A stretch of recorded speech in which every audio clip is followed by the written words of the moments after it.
Sabe aquela pergunta que te pega de surpresa e faz você, às vezes, repensar em tudo a respeito daquele tema? Para muitos, essa pergunta é sobre a Bíblia. Se ela foi escrita por homens e copiada por outros homens, cheia de manuscritos com pequenas diferenças, será que a gente pode confiar que ela ainda é a palavra de Deus? Bom, se essa dúvida já passou pela sua cabeça, você não está sozinho. Eu sou Diego Mendes e no vídeo de hoje a gente vai mergulhar de cabeça em um dos assuntos mais importantes e ironicamente mais ignorados da nossa fé cristã, que é a autoridade da Bíblia. A gente vai tentar explorar não só o que significa a sua infalibilidade, porque essa palavra é muito difícil, e inerrância, mas como a própria história, a arqueologia e a crítica textual nos dão motivos racionais para confiar nela. Para começarmos essa conversa, é fundamental que a gente entenda a diferença entre os dois termos que muita gente confunde, que é inerrância e infalibilidade. Vamos simplificar. Bom, a infalibilidade é a ideia de que a Bíblia não falha em sua missão. E qual que é essa missão?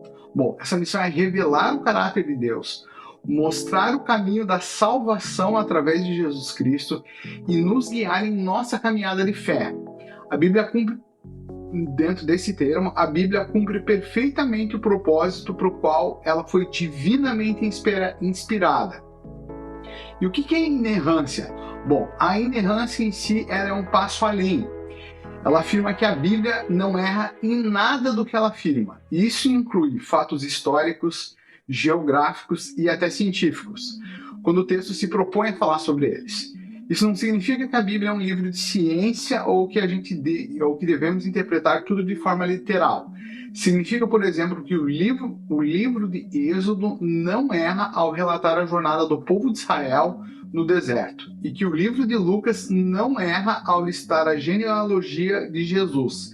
Essa confiança ela se baseia em passagens como a gente tem em 2 Timóteo 3,16, onde o apóstolo Paulo nos diz que toda escritura é inspirada por Deus e útil para o ensino, para a repreensão, para a correção e para a instrução na justiça.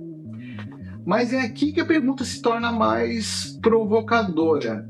Se a Bíblia é tão confiável, como que a gente vai lidar com as críticas acadêmicas e com os milhares de manuscritos diferentes que existem por aí, mostrando que nem tudo é tão perfeito ou se encaixa? Quando a gente fala da Bíblia, a gente não tem um autógrafo original, ou seja, o manuscrito escrito à mão pelos próprios apóstolos ou profetas. O que a gente tem são cópias e mais cópias. E sim, a honestidade nos obriga a reconhecer que nenhum dos mais de 5.800 manuscritos gregos do Novo Testamento que possuímos hoje é 100% idêntico um ao outro. E essa é uma afirmação que ela assusta muita gente. Mas, na verdade, essa é a nossa maior vantagem. Pensa comigo. Se tivéssemos apenas um ou dois manuscritos, qualquer erro de um copista seria impossível de ser detectado. A Bíblia, no entanto, é a obra mais bem atestada de toda a antiguidade. Só por um efeito de comparação, a Ilíada de Homero tem pouco mais de 2.000 manuscritos. A história da guerra do Peloponeso, de Tucídides, tem apenas cerca de 8. Os manuscritos do Novo Testamento são abundantes e datam de um período muito próximo dos originais. E isso nos dá uma quantidade massiva de material para comparar, cruzar com altíssima precisão e reconstruir o que os autores realmente escreveram. A crítica textual, que é o estudo dessas variantes, ela não é uma ameaça. Ela é uma ferramenta que fortalece a nossa fé. Bruce Metzger, um dos maiores e mais respeitados estudiosos do Novo Testamento do século XX, que dedicou a sua vida inteira aos estudos desses manuscritos, ele dizia algo assim: nenhuma doutrina cristã está em risco por conta dessas variantes. Bom, em outras palavras, as diferenças entre as cópias são pequenas, geralmente de ortografia ou de ordem de palavras, e nenhuma delas compromete as verdades centrais da fé. A fé cristã não é uma fé cega, ela na verdade é fundamentada em evidências históricas muito robustas. É importante ser historicamente preciso e entender de onde vem a ênfase no termo inerrância. A ideia de que a Bíblia não é nova, é uma crença que remota aos pais da igreja. Agostinho de Hipona, por exemplo, lá no século V, já afirmava que a Bíblia era isenta de erros em tudo que os seus autores se propuseram a afirmar. A reforma protestante de Martinho Lutero e João Calvino também se baseava na autoridade total da Bíblia. No entanto, o uso da palavra inerrância como um termo técnico e a sua centralidade no nosso debate teológico, ele é um fenômeno mais recente, uma forte ênfase a partir do século XIX.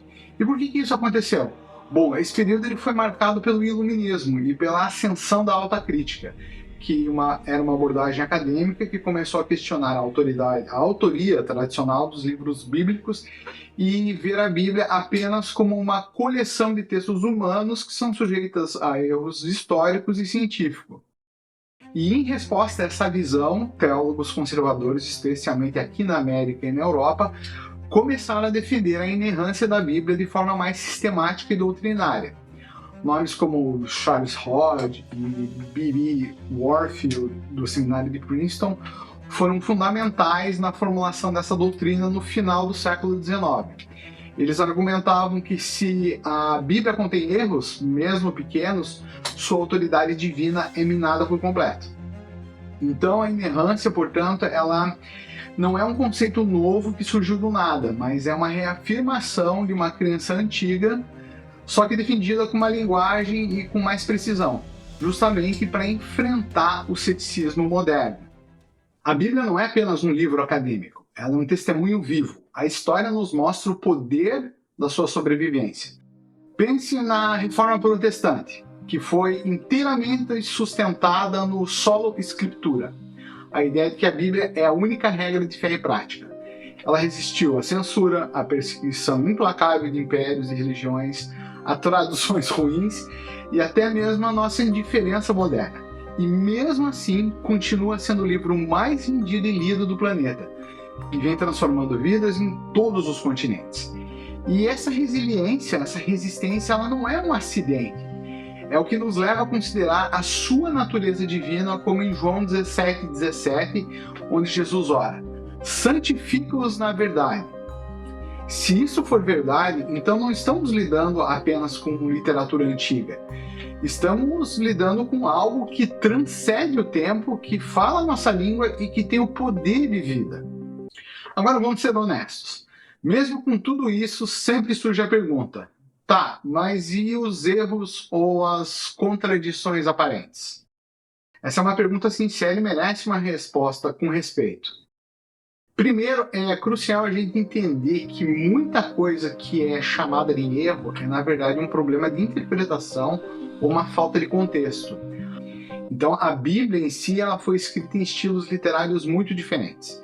A gente tem poesias em Salmos, narrativa histórica em Gênesis, parábolas em Mateus e cartas em Romanos.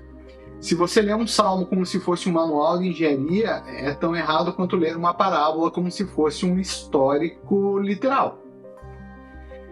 Segundo, mesmo nos textos que parecem difíceis de conciliar, nada compromete as verdades centrais da fé cristã.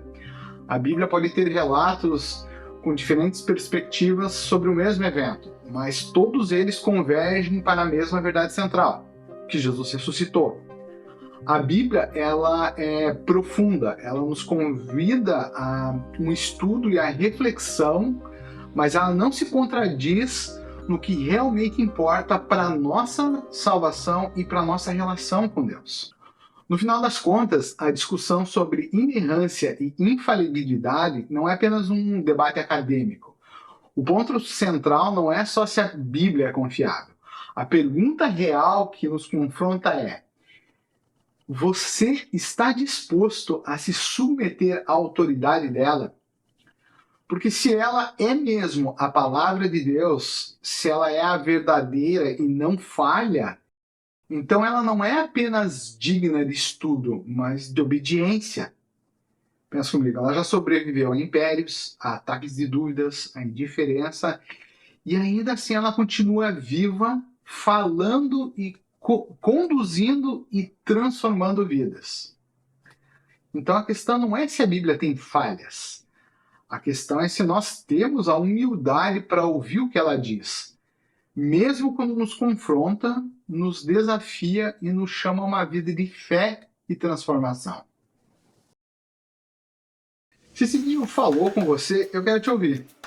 Comenta aqui embaixo qual que é a sua maior dúvida sobre a Bíblia. E se você conhece alguém que você gostaria que participasse dessa jornada da gente descobrir as coisas e encarar algumas perguntas difíceis, compartilhe esse vídeo com ele. No nosso próximo episódio dentro dessa série, a gente vai mergulhar mais fundo e falar sobre algumas das aparentes contradições bíblicas e por que elas não precisam abalar a nossa confiança. Nos vemos lá.